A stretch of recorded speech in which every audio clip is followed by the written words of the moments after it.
Okay, നമുക്ക് next ഒരു problem ചെയ്യാം. The indoor condition is 35 degrees Celsius dry bulb temperature and 22.5 degrees Celsius wet bulb temperature. And the outdoor condition is 10 degrees Celsius dry bulb temperature and 90% of relative humidity. The air come out of the humidifier at 90% relative humidity. Find the temperature at which air is preheated, humidifier efficiency. ഇത്രയാണ് നമുക്ക് എന്ത് ചെയ്യേണ്ടത്, കണ്ടുപിടിക്കേണ്ടത്. Okay, നമുക്ക് തന്നിരിക്കുന്ന datas നോക്കാം. Indoor condition, അതായത് fourth point നമുക്ക് തന്നിരിക്കുന്നത് dry bulb temperature 35 degree Celsius, wet bulb temperature 22.5 degree Celsius. Outdoor condition point 1, dry bulb temperature 10 degree Celsius, relative humidity 90%. Then air leaving the humidifier at 90% of relative humidity. അപ്പം air saturation കണ്ടീഷനിലല്ലെന്നാണ് പറഞ്ഞേക്കുന്നത്. Saturation കണ്ടീഷനിലായിരുന്നെങ്കിൽ നമ്മുടെ line എവിടെ വന്നേനെ, saturation point വന്നേനെ. നേരത്തെ പ്രോബ്ലത്തിൽ നമ്മൾ പഠിച്ചിട്ടുണ്ടായിരുന്നു. പക്ഷേ ഇവിടെ വരുന്നതെന്ന് വെച്ചാൽ 90% റിലേറ്റീവ് ഹ്യൂമിഡിറ്റിയിലാണ് നമ്മളുടെ പോയിന്റ് വരുന്നതെന്നാണ് നമ്മളിപ്പോൾ പഠിച്ചത്. അപ്പോൾ നമുക്കിതിനെ നമുക്ക് സൈക്ലോമെട്രിക് ചാർട്ടിലേക്ക് പ്ലോട്ട് ചെയ്യുക. അവിടെ നിന്നുകൊണ്ട് നമ്മൾ എന്താ കണ്ടുപിടിക്കുക? ഫസ്റ്റ് ക്വസ്റ്റ്യൻ എന്താണ്? Temperature to which air is preheated ചെയ്യുന്ന ടെമ്പറേച്ചർ, അതായത് നമ്മളുടെ dry bulb temperature at pre heated condition, അതായത് ഹീറ്റഡ് കണ്ടീഷൻ എന്ന് വെച്ചാൽ എന്താണ്? Dry bulb temperature at 0.2. അതോടൊപ്പം തന്നെ ഹ്യൂമിഡിഫയർ എഫിഷ്യൻസി, അതുപോലെ തന്നെ രണ്ടാമത്തത് ഹ്യൂമിഡിഫയറിൻ്റെ എഫിഷ്യൻസി. അത് ഒരു ഇക്വേഷനാണ്. അത് നമുക്ക് മനസ്സിലാക്കി ഇപ്പോൾ പറഞ്ഞു തരാം. ഓക്കെ, ഇക്വേഷൻ പറഞ്ഞു. അപ്പോൾ നമുക്കിത് നമ്മൾ സൈക്ലോമെട്രിക് ചാർട്ടിലേക്ക് പ്ലോട്ട് ചെയ്യാൻ പോവുകയാണ്. ഫസ്റ്റ് കണ്ടീഷൻ പറയുന്നത് എന്താണ്? നമ്മൾ സെയിം സൈക്ലോമെട്രിക് ചാർട്ടിൽ തന്നെയാണ്, നേരത്തെ പെൻസിലാണ് ഉപയോഗിച്ചത്, അപ്പോൾ പേനായിട്ട് ഉപയോഗിക്കാം. ഡ്രൈ ബൾബ് ടെമ്പറേച്ചർ 35, അതുപോലെ തന്നെ നമ്മളുടെ relative humidity wet bulb temperature എന്ന് പറയുന്നത് 22.5 ആണെന്ന് പറയും. അപ്പോൾ ഇതാണ് 20, 21, 22, 22.5. ഏകദേശം ഇവിടെ വരും നമ്മളുടെ പോയിന്റ് ഇല്ലേ? അപ്പം ഇതാണ് നമ്മളുടെ 35ൻ്റെ സാച്ചുറേഷൻ, നമ്മളുടെ ഡ്രൈ ബൾബ് ടെമ്പറേച്ചർ.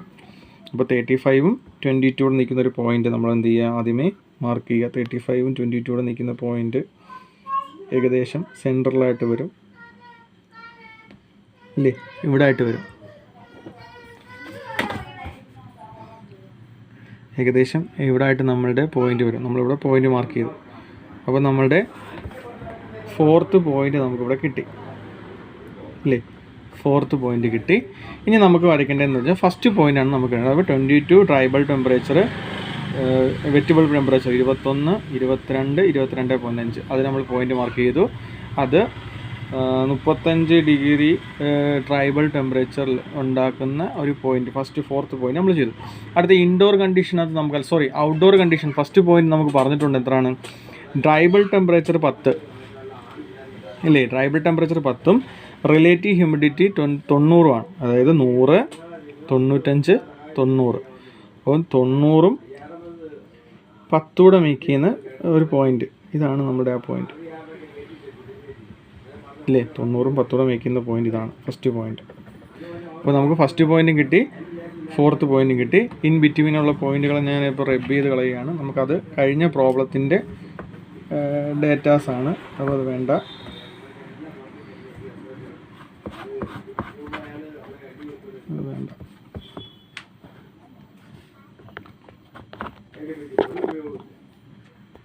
ഓക്കെ, ഇനി നമുക്ക് വേണ്ടതെന്ന് പറയുന്നത് നമ്മളുടെ തേർഡ് പോയിൻ്റാണ്. അപ്പോൾ നമ്മളുടെ റിലേറ്റീവ് ഹ്യൂമിഡിറ്റി പറയുന്നുണ്ട്, ഒരു 90% പറയുന്നുണ്ട്. അത് എന്തിനാണെന്ന് വെച്ച് കഴിഞ്ഞാൽ നമ്മളുടെ ഹ്യൂമിഡിഫയറിൽ നിന്ന് റിലീവ് ചെയ്യുന്ന എയർ റിലേറ്റീവ് ഹ്യൂമിഡിറ്റി 90% എന്ന് പറയുന്നുണ്ട്. നേരത്തെ നമ്മളുടെ സാച്ചുറേഷൻ കണ്ടീഷൻ ആണെന്ന് പറഞ്ഞിട്ടുണ്ടായിരുന്നു. അപ്പോൾ സാച്ചുറേഷൻ കണ്ടീഷൻ വന്നായിരുന്നെങ്കിൽ എന്ത് ചെയ്തേ? ഈ 4 എന്ന് പറയുന്ന പോയിന്റ് എവിടെ പോയി കോൺടാക്ട് ചെയ്തതിനെ? നമ്മുടെ സാച്ചുറേഷൻ ലൈനിൽ പോയിന്റ് കോൺടാക്ട് ചെയ്തതിനെ. പക്ഷേ ഇപ്പോൾ ഇവിടെ പറഞ്ഞിരിക്കുന്നത് എന്താണ്? റിലേറ്റീവ് ഹ്യൂമിഡിറ്റി 90% വന്നിരിക്കുന്നത്. അതായത് നമ്മുടെ തേർഡ് പോയിന്റ് എന്ന് പറയുന്നത് റിലേറ്റീവ് ഹ്യൂമിഡിറ്റി 90. അപ്പോൾ ഇത് 100, 95, 90. അപ്പോൾ നമ്മളൊരു സ്ട്രെയിറ്റ് ലൈൻ വരയ്ക്കാൻ പോവുകയാണ്. ആ സ്ട്രെയിറ്റ് ലൈൻ വരയ്ക്കുമ്പോൾ അത് കോൺടാക്ട് ചെയ്യുന്ന പോയിന്റ് എന്ന് പറയുന്നത് എത്ര ശതമാനത്തിലായിരിക്കണം വരേണ്ടത്? 90-ലായിരിക്കണം വരേണ്ടത്. അതായത് ഈ ഒരു പോയിന്റിലായിരിക്കണം, ഈ ഒരു ലൈനിലായിരിക്കണം നമ്മളുടെ സാച്ചുറേഷൻ, അതായത് നമ്മുടെ എൻഡ് പോയിന്റ്, തേർഡ് പോയിന്റ് വന്ന് ടച്ച് ചെയ്യേണ്ട പോയിന്റ് എന്ന് പറയുന്നത് ഇതാണ്. ഇത് 100, 95, 90. അപ്പോൾ ഇതാണ് നമ്മുടെ തേർഡ് പോയിന്റ്. ഓക്കെ, അതിനുശേഷം നമ്മൾ എന്ത് ചെയ്യുക? നേരത്തെ പറഞ്ഞ പോലെ തന്നെ സെൻസിബിൾ കണ്ടീഷനാണ് എവിടെയും വരുന്നത്, 1ലും വരുന്നത്. അതിനെ ചുമ്മാ എന്ത് ചെയ്യുക? ഒന്ന് എക്സ്റ്റെൻഡ് ചെയ്ത് വരച്ചിടുക. 1ഉം പ്രീ ഹീറ്റിങ്ങും അതുപോലെ തന്നെ റീഹീറ്റിങ്ങും നമ്മൾ എന്താണ് സെൻസിബിളാണ്, നമ്മൾ സെൻസിബിൾ ഹീറ്റ് ഫാക്ടർ വെച്ചാണ് കൺസിഡർ ചെയ്യുന്നതെന്ന് നേരത്തെ പറഞ്ഞിട്ടുണ്ടായിരുന്നു. അപ്പോൾ നമ്മളിതിനെ എന്ത് ചെയ്യുക, ഈ ലൈനെ തമ്മിൽ എന്ത് ചെയ്യുക, ഹൊറിസോണ്ടൽ ലൈൻ, അതായത് നമ്മളുടെ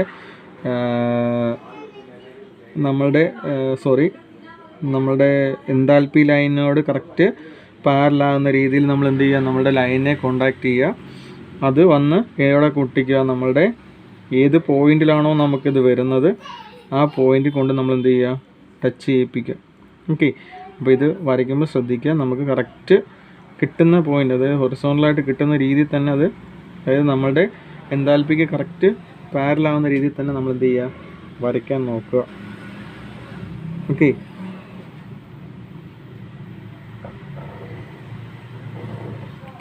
അപ്പോൾ നമുക്ക് ഈ ഒരു പോയിന്റിലാണ് നമുക്ക് എവിടെ വന്നിട്ട് നമ്മളുടെ സെക്കൻഡ് പോയിന്റ് വന്ന് നിൽക്കുന്നത് അല്ലേ.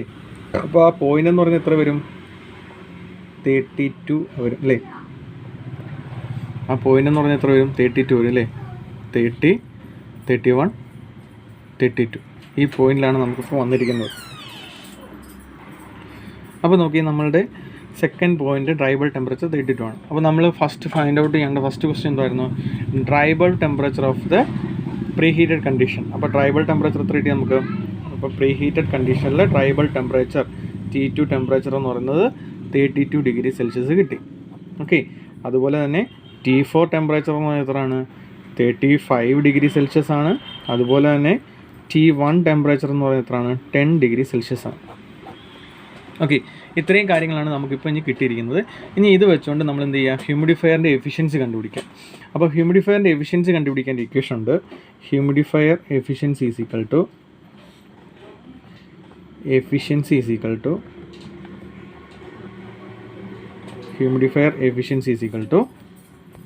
അപ്പോൾ ഹ്യൂമിഡിഫയർ എഫിഷ്യൻസി കണ്ടുപിടിക്കുന്നത് നമുക്ക് നോക്കി, ഹ്യൂമിഡിഫിക്കേഷൻ വരുന്ന എവിടെയാണ്, 2 to 3 നമുക്ക് വരേണ്ടത്. സാധാരണ കേസിൽ നമ്മൾ 2 to 3 എന്ന് പറയുന്നത് നമ്മുടെ എന്തിലായിരിക്കേണ്ടത്, സാച്ചുറേഷൻ ലൈനിലായിരിക്കണം വന്ന് എന്ത് ചെയ്യേണ്ടത്, മുട്ടിയിടേണ്ടത് അല്ലേ. അപ്പോൾ അതിന് പോയിന്റ് നമ്മൾ 3' എന്ന് കൊടുക്കും. ഇപ്പോൾ നോർമൽ കേസിൽ നമ്മൾ ഹ്യൂമിഡിഫയർ സാച്ചുറേഷൻ കണ്ടീഷനാണ് പഠിച്ചുകൊണ്ടിരുന്നത്. പക്ഷേ ഇവിടെ നമ്മുടെ സാച്ചുറേഷൻ വന്നതെന്ന് പറഞ്ഞാൽ എന്താണ്, ഒരു 90% റിലേറ്റീവ് ഹ്യൂമിഡിറ്റിയിലാണ് വന്നിരുന്നത്. അപ്പോൾ നമ്മളുടെ എഫിഷ്യൻസി എന്ന് പറയുന്നതിനകത്ത് ചെറിയൊരു വേരിയേഷൻസ് വരും. അപ്പോൾ ആ ഇക്വേഷൻ എന്ന് പറയുന്നത് T2 minus T3 divided by T2 minus T3 dash.